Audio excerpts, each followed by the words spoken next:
One of the causes for which relational conflicts exist is because we communicate with the ego, which draws energy from our unrecognized wound, and this often stimulates a defense or attack reaction in the other person. Communication between two people becomes so difficult because we don't really listen to what the other is saying, but we listen to our reaction.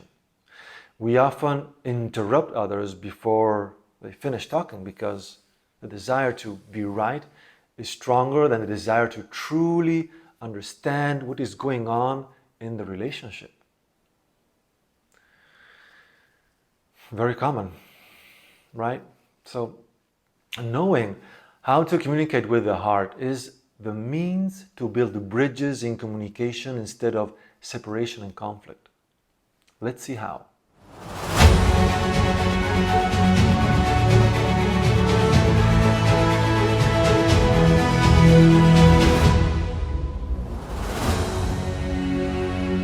Before learning how to communicate with the heart, we must specify that not all interaction require the opening of the heart. Indeed, there are cases when we have to interact with bad people or they're very cold-hearted, altered by drugs or alcohol, violent or too aggressive, where the heart should be instead protected or closed. So, okay?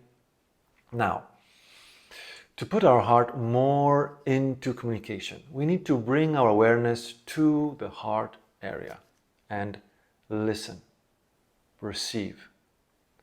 Because too often we are in the head here and disconnected from our love center. So let's listen to this area, take some time if necessary, and immediately, or maybe after a while, we should feel love or maybe warmth or just simply a connection. If we can't feel anything, we can help ourselves by thinking of a person we love or have loved a lot in the past, and let's use it whenever necessary to create the connection with our heart. In case we have not been lucky enough to love or to be able to feel love for a person, we can use that of an animal we are or were very fond of. So the key to communicating with the heart is that as we speak, we do not lose the connection with the heart. If we lose it, we lose the ability to create that invisible energy field in which to interact with greater harmony and awareness. So the trick, if I can call it that way, is in maintaining this connection, which is the connection with our true self.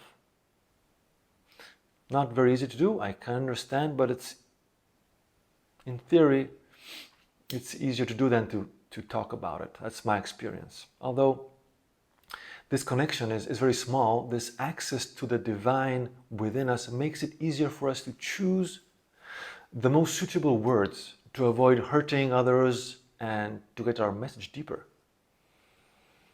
Furthermore, the connection with love amplifies our ability to listen and understand others.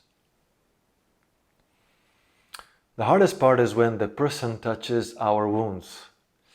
Yeah, because it is there that automatically, as a protective mechanism, reaction, we would like to close our heart, and defend ourselves with the ego. But it is precisely here that we must try to stay open and connected, to stay vulnerable, reminding ourselves that the person is giving us the opportunity to heal our wound. If we remain open and feel love in our hearts, as we communicate, this love also passes through us and works as a sort of a balm for our wound. So it's beneficial, it's really beneficial.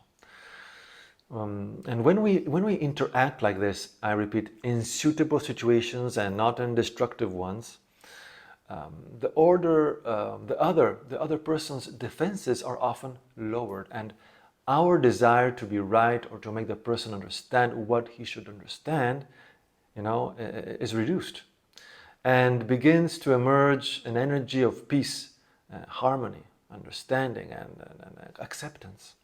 Sure, doing this isn't easy, but neither is life, my friends. And relationships, especially those with our parents, children, and partners, are the ones that offer us the richest experiences to heal our wounds through a communication. At the end, it's just a matter of practice until it becomes something natural to communicate with the heart.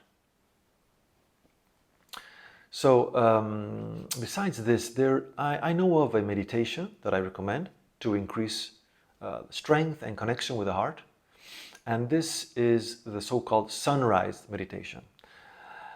As Master Michael Ivanov teaches, the sun is the center of our solar system, and it is thanks to its being stationary in the center, without getting lost in other orbits, that the other planets can live and evolve with the life they host. Even in most planets, we at the moment don't see any life, but there certainly should be something there.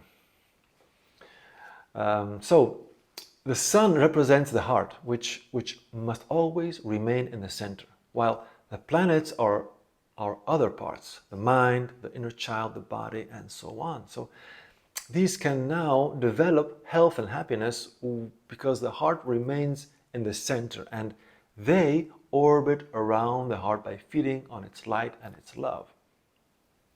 So by meditating with the sunrise, we strengthen this stability in us, and we nourish our hearts with light and love.